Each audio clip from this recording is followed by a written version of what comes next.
There's a multi-billion-dollar global trade in second-hand clothing and recycled clothes, which helps keep it out of landfill, while keeping the wardrobes of the fashion-savvy clear for next season's designs.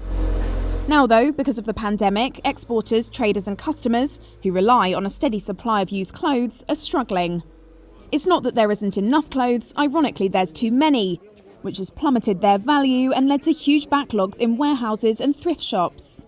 And it's often those in poorer nations who are hit hardest.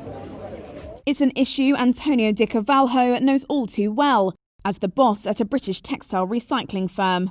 We keep going, but we couldn't sell any clothes during this lockdown. So the second-hand market in Europe and the rest of the clubs closed down. So we have been store. We have 4 warehouses in UK.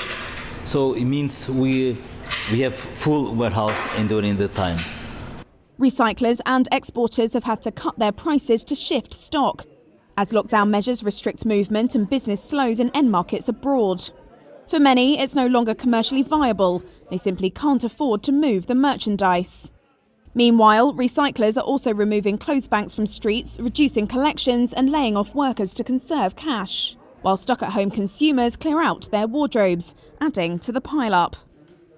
In the United States, for example, the value of exports from March to July fell 45% compared with the same period last year, so says government data.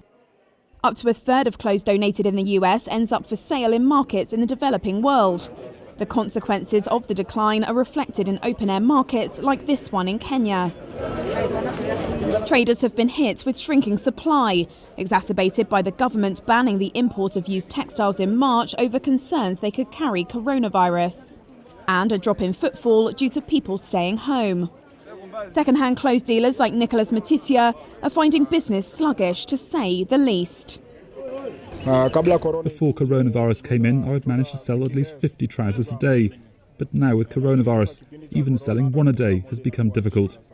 You open in the morning and close in the evening, in the same state, without selling